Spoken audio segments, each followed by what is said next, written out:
ان میں سے نمبر 1 ایران ہے۔ اگر ہم چلتے ہیں عرب سے مشرق کی طرف تو ایران ایک اعتبار سے یہ بازی لے گیا ہے پورے عالم اسلام پر۔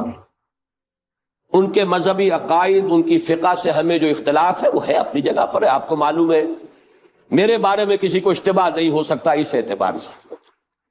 میری جس درجے دشمنی رکھی گئی ہے، جس طرح میرے سر کا جو ہے مطالبہ ہوتا تھا، 2 ہی آدمی تھے پاکستان میں کہ جن کے سر مانگے گئے، ایک کراچی کے وہ شاہ بلیغ الدین صاحب اور ایک نے۔ تو اس حوالے سے وہ اپنی جگہ پر اختلاف ہے، لیکن اس حقیقت کا اعتراف کیے بغیر نہیں رہا جا سکتا پورے عالم اسلام میں یہ واحد مسلمان ملک ہے جس نے بہرحال اپنی شریعت، اپنے عقائد کے مطابق ایک مذہبی انقلاب برپا کیا ہے، اور پورے عالم اسلام میں مذہبی سطح پر حکومت کی سطح پر فنڈامنٹلسٹ صرف ایک ملک ہے، یا دوسرا جو ہے تھوڑا سا وہ ہے سوڈان، لیکن اس کی اہمیت اس لیے نہیں کہ وہ کسی عوامی انقلاب سے نہیں بنا، بلکہ وہ تو فوجی انقلاب سے شکل بنی ہے جو بھی بنی ہے۔ اللہ کرے اس میں استقامت ہو، اس سے یقینی کوئی نتیجہ برآمد ہو جائے۔ خبریں بھی اچھی آ رہی ہیں، لیکن میں تو دنیا کا جو پرسپیکٹو ہے اس کے حوالے سے عرض کر رہا ہوں کہ اس پہلو سے ایران ان کا ٹارگٹ ہے، ٹارگٹ نمبر 1 ایک خاص اعتبار سے۔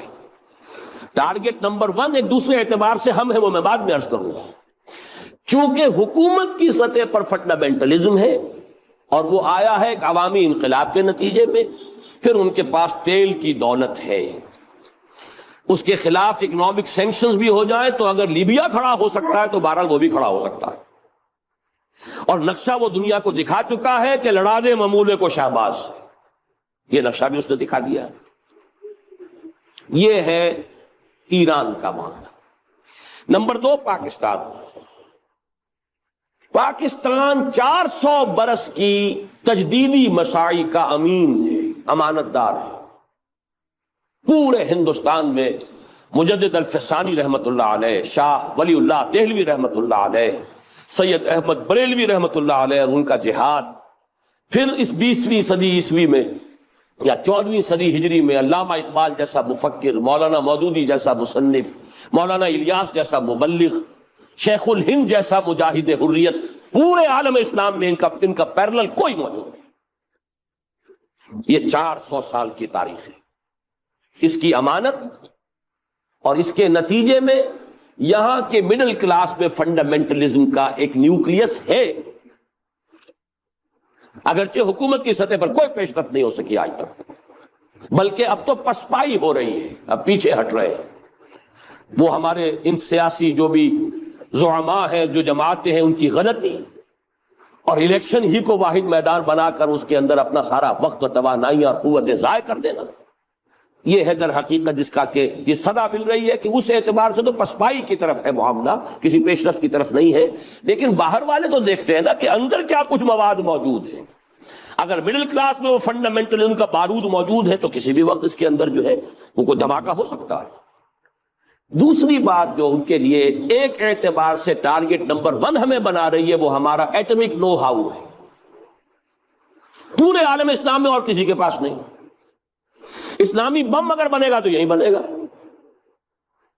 یہ ہے مختلف اسباب جس کے بنا پر ایران اور پاکستان کو آپ بریکٹ کر لیجئے، یہ اس نیو ورلڈ آرڈر یا آج کی میری گفتگو کے حوالے سے یہودی اور عیسائی گٹھ جوڑ کا جو ٹارگٹ نمبر 1 ہے، ایک اعتبار سے ایران ہے، ایک اعتبار سے پاکستان۔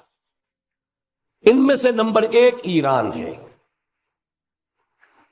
اگر ہم چلتے ہیں عرب سے مشرق کی طرف تو ایران ایک اعتبار سے یہ بازی لے گیا ہے پورے عالم اسلام پر۔ ان کے مذہبی عقائد، ان کی فقہ سے ہمیں جو اختلاف ہے وہ ہے اپنی جگہ پر ہے۔ آپ کو معلوم ہے میرے بارے میں کسی کو اشتباہ نہیں ہو سکتا اس اعتبار سے۔ میری جس درجے دشمنی رکھی گئی ہے، جس طرح میرے سر کا جو ہے مطالبہ ہوتا تھا، 2 ہی آدمی تھے پاکستان میں کہ جن کے سر مانگے گئے، ایک کراچی کے وہ شاہ بلیغ الدین صاحب اور ایک نے۔ تو اس حوالے سے وہ اپنی جگہ پر اختلاف ہے، لیکن اس حقیقت کا اعتراف کیے بغیر نہیں رہا جا سکتا پورے عالم اسلام میں یہ واحد مسلمان ملک ہے جس نے بہرحال اپنی شریعت، اپنے عقائد کے مطابق ایک مذہبی انقلاب برپا کیا ہے، اور پورے عالم اسلام میں مذہبی سطح پر حکومت کی سطح پر فنڈامنٹلسٹ صرف ایک ملک ہے، یا دوسرا جو ہے تھوڑا سا وہ ہے سوڈان، لیکن اس کی اہمیت اس لیے نہیں کہ وہ کسی عوامی انقلاب سے نہیں بنا، بلکہ وہ تو ایک فوجی انقلاب سے شکل بنی ہے جو بھی بنی ہے۔ اللہ کرے اس پہ استقامت ہو، اس سے یقینی کوئی نتیجہ برآمد ہو جائے۔ خبریں بھی اچھی آ رہی ہیں، لیکن میں تو دنیا کا جو پرسپیکٹو ہے اس کے حوالے سے عرض کر رہا ہوں کہ اس پہلو سے ایران ان کا ٹارگٹ ہے، ٹارگٹ نمبر 1 ایک خاص اعتبار سے۔ ٹارگٹ نمبر 1 ایک دوسرے اعتبار سے ہم ہیں، وہ میں بعد میں عرض کروں گا۔ چونکہ حکومت کی سطح پر فنڈامنٹلزم ہے اور وہ آیا ہے ایک عوامی انقلاب کے نتیجے میں، پھر ان کے پاس تیل کی دولت ہے، اس کے خلاف اکنامک سینکشنز بھی ہو جائیں تو اگر لیبیا کھڑا ہو سکتا ہے تو بہرحال وہ بھی کھڑا ہو سکتا ہے، اور نقشہ وہ دنیا کو دکھا چکا ہے کہ لڑا دے ممولے کو شہباز، یہ نقشہ بھی اس نے دکھا دیا۔ یہ ہے ایران کا معاملہ۔ نمبر 2 پاکستان۔ پاکستان 400 برس کی تجدیدی مساعی کا امین ہے، امانت دار ہے۔ پورے ہندوستان میں مجدد الفسانی رحمت اللہ علیہ، شاہ ولی اللہ دہلوی رحمت اللہ علیہ، سید احمد بریلوی رحمت اللہ علیہ، ان کا جہاد، پھر اس 20ویں صدی عیسوی میں یا 14ویں صدی ہجری میں علامہ اقبال جیسا مفکر، مولانا مودودی جیسا مصنف، مولانا الیاس جیسا مبلغ، شیخ الہند جیسا مجاہد حریت، پورے عالم اسلام میں ان کا پیرلل کوئی موجود نہیں۔ یہ 400 سال کی تاریخ ہے، اس کی امانت اور اس کے نتیجے میں یہاں کے مڈل کلاس میں فنڈامنٹلزم کا ایک نیوکلیس ہے،